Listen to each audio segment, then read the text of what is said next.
military revolutionary committee to defend the revolution was to be in charge of all the troops that were loyal to the revolution. Then in October, the 10th of October, the Central Committee of the Bolshevik Party met and approved Lenin's idea of an immediate uprising, immediate seizure of power by the Bolshevik Party. Within a week, Trotsky had got himself appointed the chairman of the Military Revolutionary Committee, and it was through this body that the Bolshevik coup was planned and executed. I mean, it's described in this book by, by Trotsky. You don't have to take it from me. He openly says this was a conspiracy to seize power that was organised through the Military Revolutionary Committee. The plan was carried out on the night of the 25th and 26th of October. For us, it was the 6th and 7th of November.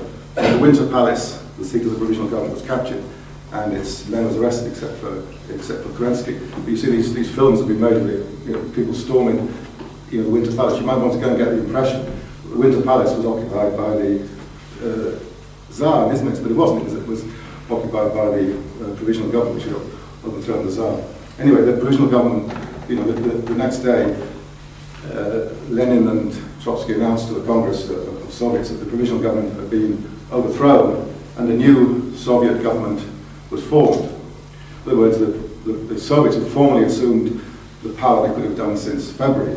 But this time the new government was exclusively composed of Bolsheviks, the Mensheviks, and most of the SRs refusing to support it. But a minority did support it, but they soon fell out with it in a serious way over the peace treaty that he signed with Germany. And one of them tried to assassinate Lenin, and in fact, shortened his life, because Lenin didn't die. He died in 1924 at the comparatively early age of 54, directly as a result of this assassination attempt on him by people who had originally supported the seizure of power. Anyway, Lenin and the Bolsheviks did end the war on the Eastern Front. For this, they must be given full credit. They also approved the transfer of the landlords to the peasants, and the takeover by the state of most industries. I mean, Lenin at the time looked at this is state capitalism. Now, the new government proved to be a stable government. It saw off its opponents and started a civil war, which the Bolshevik government eventually had won by 1921, but largely due to the support of the peasants who were defending the transfer of the land to them. And as you know, they established a regime which was to last for over 70 years. So, in a sense, the transfer of political power to the leaders of the Bolshevik Party can be seen as the outcome of the political revolution that began in February with the overthrow of the Tsar. But I mean, what did it mean? Now, Leninists, including Trotskyists, see the February revolution as a bourgeois revolution and the October event as a proletarian revolution. In other words, that in February, political power was transferred from the Tsarist landed aristocracy to the bourgeoisie, and in October, from the bourgeoisie to the working class. Now, I think it's fair enough to describe the overthrow of the Tsar in February, March, as a bourgeois revolution, even if it didn't end up with the Russian bourgeoisie being able to establish a stable rule. But that the overthrow of the bourgeois provisional government was a proletarian revolution is much more dubious proposition. It depends partly on what you mean by proletarian revolution. This ought to mean a transfer of political power to the proletariat. Again, this is a word inherited from the French Revolution. In other words, to the working class. I mean, we in the Socialist Party tend to equate this with the transfer of political power to the working class with a view to then establishing socialism. In other words, we wouldn't describe a transfer of political power to the working class for any other reason than this as a proletarian revolution. But others, on the other hand, argue that there could be a proletarian revolution with power passing into the hands of the working class that was not at the same time a socialist revolution. I mean, this is a theoretical possibility, but what would the working class do if they were to get power in conditions where they couldn't establish socialism, even if they wanted to? I'll leave this academic question aside for people to raise in in the discussion. But leaving it aside then, that the October event or November event was some sort of proletarian revolution that transferred political power to the working class could only be true under one of two situations. Either that the Bolshevik Party represented the working class, or that political power really was exercised by the Soviets as workers' councils. Now, quite a few people, some good revolutionaries amongst them, but not in our party, did accept the second and did think that the working class in Russia had won control of political power in October, November. I mean, a good example of this would be our then political cousins in the Socialist Party of Canada. I mean, they knew perfectly well that socialism was out of the question in Russia in 1917, but they still felt that the workers were in control after the Bolshevik coup, and therefore they supported this.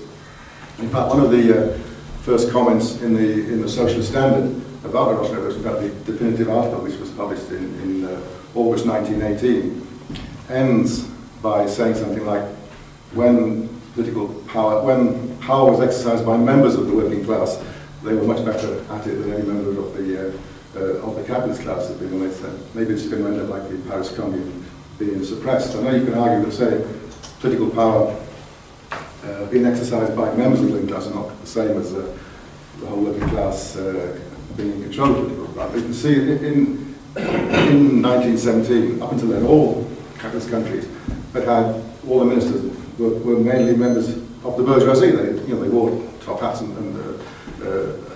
frock coats, and they were people who were rich. And there hadn't been, I think, there'd been one Labour government in one of the states of Australia, but this was the first time that people talked about socialism, social revolution, and all this sort of thing, had with control of political power in any state. So you can say some confusion might be excusable at the time. And that the Bolshevik Party represented the working class, and that it was the party of the working class, is easy enough to refute, even if it can be conceded that at the time it did have the support of a considerable number of workers in Russia, and even if these were the most militant and class-conscious section of the working class there. I mean, this can be seen from its ideology of the Bolshevik Party, and also from what it did when it did get power. I mean, the most class-conscious workers in St. Petersburg and Moscow, what they wanted, they didn't want to kick out the capitalists. They wanted the factories to be run by factory committees, if you like, as a sort of syndicalism.